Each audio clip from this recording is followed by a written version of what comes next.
Ya Sayyidi ya Rasulullah, ya man lahul jauh indam.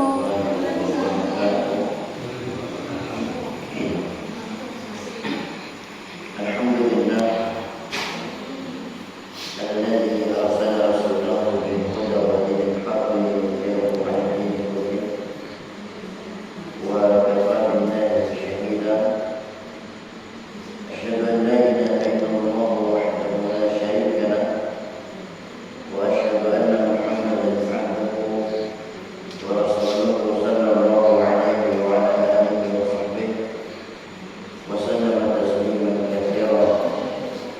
Ya ayyuhalladzina amanu taqullaha haqqa tuqatih wa la tamutunna illa wa antum muslimun. Ya ayyuhan nasu ittaqu rabbakum alladzi khalaqakum min nafsin wahidah wa khalaqa minha zawjaha wa batha minhuma rijalan katsiran wa nisaa'an wattaqullaha alladzi tasaaluna bihi wal arham innallaha kana 'alaykum raqiba. Ya ayyuhalladzina amanu taqullaha wa qulu qawlan sadida yuslih lakum a'malakum wa yaghfir lakum dhunubakum wa may yuti'illaha wa rasulahu faqad faza fawzan 'azima. Amma ba'd. Ayyuhal ikhwah wal akhwat rahimani wa rahimakumullah wa barakallahu fikum. Walhamdulillah, Allah tabaraka wa ta'ala masih memudahkan kita semua untuk melaksanakan kajian di masjid, yang mana ini pastinya anugerah yang lebih baik daripada nikmat dunia, yang mana nikmat di satu ini tidak Allah berikan kepada seluruh dari hamba-hambanya. Tetapi kalau nikmat dunia berupa materi, uang, dan semisalnya dari harta-harta dunia, Allah berikan kepada siapapun, bahkan kepada Fir'aun pun diberikan, bahkan kepada Qarun diberikan. Tetapi anugerah nikmat bisa mendatang. Allah Subhanahu wa Ta'ala akan mengumpulkan semua manusia, dikumpulkan di mana? Di padang mahsyar. Berapa lama dikumpulkan di sana? Sekarang umur kita berapa di dunia? 70 tahun ada ya, 80 mungkin 100 tahun. Ternyata kalau dibandingkan dengan kehidupan di padang mahsyar, kehidupan dunia ini sangat sebentar saja. Yang mana disebutkan dalam hadis, ada menyebutkan hidup di padang mahsyar itu penantian sebelum dihisabnya, ada yang mengatakan 40 tahun, ada yang mengatakan 50 tahun. Dan satu tahunnya, satu harinya itu seperti alfisan, seperti 1000 tahun. Berarti berapa tahun penantian di sana? Lebih kurang 50.000 tahun. Itu hanya menanti hisab di padang mahsyar itu lamanya sampai 50.000 tahun untuk menanti perhitungan hisab di sisi Allah Tabaraka wa Ta'ala. Sementara hidup kita di dunia ini mungkin taruhlah 100 tahun. Sangat jauh perbandingan. Belum lagi ditambah dengan hidup di alam barzakh. Berapa lama hidup di alam barzakh?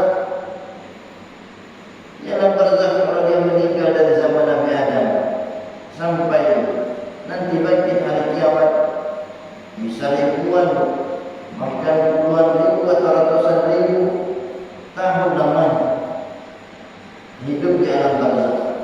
Makanya hidup di dunia ini, jika kita lihat dari kejadian-kejadian sebelum bangkit hari kiamat, itu adalah kehidupan yang paling singkat, singkat.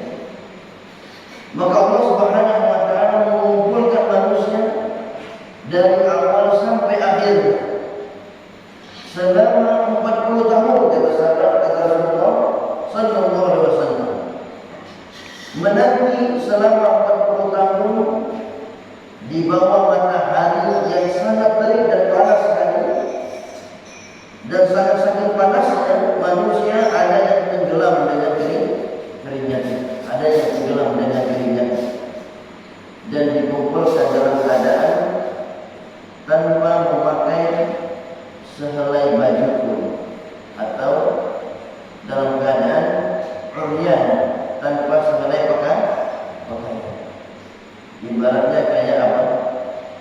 Dijemurnya ikan asin, tanpa sehelai dijemur dalam waktu yang sangat lama, dan manusia tanpa berpakaian, tanpa menggunakan sandal, dijemur selama 40 tahun, 50 tahun, yang satu harinya setara dengan 1000 tahun. 1000 tahun. Wa inna yawman 'inda rabbika ka'alfi sanatin mimman ta'udun. Maka setelah manusia berkumpul selama 40 tahun atau 50 tahun yang setara dengan 50.000 tahun, barulah Allah Taala mengatakan, irfa'u ru'usakum, angkatlah kepala-kepala kalian. Maka manusia mengangkat kepalanya, dan setelah itu Allah Taala memberikan cahaya kepada manusia sesuai dengan kadar amal perbuatannya. Jadi kita nanti di hari kiamat, untuk bisa menyeberangi yang namanya as-sirat, itu butuh yang namanya apa? Cahaya, membutuhkan cahaya. Dan di antara manusia, kata Nabi, ada yang diberikan cahaya oleh Allah sebesar gunung cahayanya. Dan inilah orang yang paling cepat menyeberangi jembatan. Berapa panjang jembatannya? Berapa meter panjangnya? Kalau kita lihat sekarang, kalau kita bikin jembatan, kalau kita sekarang bikin jembatan di atas matahari, berapa meter? Ada yang bisa mengukurnya? Jembatan dibikin di atas matahari. Sementara neraka itu lebih besar daripada matahari, lebih matahari. Dan matahari di hari kiamat disebutkan oleh dalam hadis akan masuk ke dalam neraka habis, terbakar di dalam neraka. Kalau ditanya kenapa matahari dimasukkan ke dalam neraka, ada yang tahu? Kenapa? Karena matahari dulu ketika di dunia pernah disembah selain Allah. Maka matahari dan bulan akan dimasukkan ke dalam neraka karena pernah disembah oleh orang-orang musyrik ketika itu. Maka ketika manusia diberikan cahaya, ada yang sebesar gunung, dan ini gunanya cahaya untuk menyeberangi sirat, yang sirat ini sangat panjang sekali. Seandainya kita bikin jembatan sekarang di atas matahari, kira-kira berapa panjangnya? Maka butuh berapa lama menyeberang kira-kira? Coba kita pikirkan sekarang. Ternyata kejadian di hari kiamat itu sangat lama sekali, berbeda dengan umur kita yang ada di dunia. Maka ketika manusia diberikan cahaya, ada yang sebesar gunung, ada Allah berikan cahaya yang lebih kecil dari gunung, ada yang Allah berikan cahaya sebesar pohon kurma, ada yang Allah berikan cahaya yang lebih kecil dari pohon kurma, ada yang Allah berikan cahaya seseorang sebesar ujung jempol kaki. Yang seperti ujung jempol kaki, kemungkinan seperti kita. Cahayanya sebesar apa? Ujung jempol kaki. Dan terkadang cahaya ini, kata Nabi, menyala, terkadang mati. Dan jika cahaya ini menyala, kata Nabi, maka dia baru bisa melangkahkan kakinya. Ketika cahayanya mati, maka dia terdiam berdiri, tidak mampu melangkahkan kakinya karena sangat gelapnya kejadian di hari kiamat tersebut, dan sangat gelapnya ketika melangkahkan kaki menyeberangi yang namanya as-sirat. Jika ditanyakan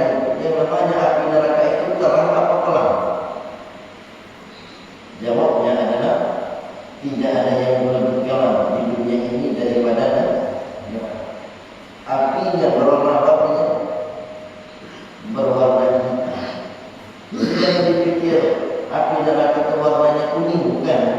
Api neraka itu warnanya hitam. Saking panasnya maka warnanya menjadi hitam. Maka tidak ada api di dunia ini yang menandingi panasnya api neraka. Pendidikan para PTN kalau sekali 20 kali kepala berarti 70 kali lipat dikali 20 bertambah kali kecantikan. Itu baru sehari. Kalau berpalingnya setahun, kemudian dikali 20 kali dikali setahun, habis. Luar biasa. Begitu juga suami di surga. Suami di surga itu sekali dia berpaling dari pasangannya, itu bertambah ketampanannya 70 kali lipat. Makanya kalau ibu-ibu ingin tambah tampan, itu di surga. Kalau di dunia ini tambah tua, kemudian tambah ribut, kemudian juga tambah menjengkelkan, tambah cerewetnya, macam-macam lah tambahnya. Tapi kalau di surga, tambahnya kata Nabi ketampanan ini menunjukkan nikmat surga itu tidak monoton, tidak stabil satu saja, berubah setiap hari. Ketika dia berubah setiap harinya, maka tidak mungkin timbul kebosanan. Adapun di dunia, pernah kita dengar pertanyaan, Ustaz, kenapa saya kadang bosan sama istri saya? Nah, ini menanya ya. Ada juga istri mungkin, Ustaz, saya ini kadang bosan sama suami saya. Kenapa? Suami baru. Senyum dia. Intinya, manusia itu kalau di dunia, dia cepat bosan. Kenapa bosan? Karena yang namanya dunia itu semakin lama mungkin semakin indah. Kalau waktu pacaran mungkin perkara yang diharapkan itu indahnya luar biasa. Sudah menikah berubahnya, indahannya berubah langsung drastis kan, drastis berubah. Adapun di surga nanti itu beda dengan yang ada di dunia, terus bertambah 70 kali lipat. Maka ketika bidadari itu melihat suaminya setelah berpaling, wahai suamiku, sesungguhnya dirimu bertambah ketampanannya 70 kali lipat. Sang suami pun mengatakan, wahai istriku, sesungguhnya engkau juga bertambah 70 kali lipat kecantikannya. Dan yang menunjukkan bahwasanya nikmat surga adalah nikmat yang terus bertambah. Kemudian lalu dikatakan kepada penghuni surga yang paling rendah itu, dikatakan kepadanya, sesungguhnya engkau mendapatkan kerajaan sejauh 100 tahun perjalanan dan pandanganmu bisa menembusnya seperti di hadapanmu. Apa namanya surga yang paling tinggi? Namanya surga Firdaus. Namanya surga Firdaus. Rasulullah itu surganya di mana tempatnya? Di surga Firdaus apa bukan? Surga Firdaus. Rasulullah pastinya di tempatnya surga yang paling tinggi.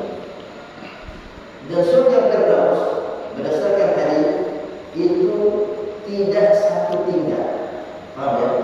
Surga Firdaus itu tidak satu tingkat. Surga Firdaus itu di dalamnya ada tingkatan-tingkatan lagi. Walaupun masuk ke surga Firdaus, belum tentu manusia itu satu tingkat. Dan bisa jadi di dalam surga Firdaus itu ada 1000 tingkat, ada jutaan tingkat yang lainnya, sesuai dengan kadar iman dan amal seseorang. Dan Nabi itu di dalam surga Firdaus, tetapi di dalam tingkat Firdaus yang paling tinggi. Namanya apa namanya? Namanya Al-Wasilah. Wasilah inilah yang paling dekat dengan arsy Allah Tabaraka wa Ta'ala. Maka ketika Umar merasa terbang melayang mendengar cerita surga ini dan meminta ceritakan tentang surga yang paling tinggi, maka sahabat mulai mengatakan, wallahi, demi Allah, aku tidak bisa menceritakannya, karena surga yang paling tinggi ceritanya Allah simpan. Ceritanya Allah simpan. Jadi cerita saja kita tidak pernah dengar. Bingung ya? Cerita surga yang paling tinggi itu Allah simpan ceritanya, apalagi gambarannya. Ceritanya Allah simpan. Tidak pernah seseorang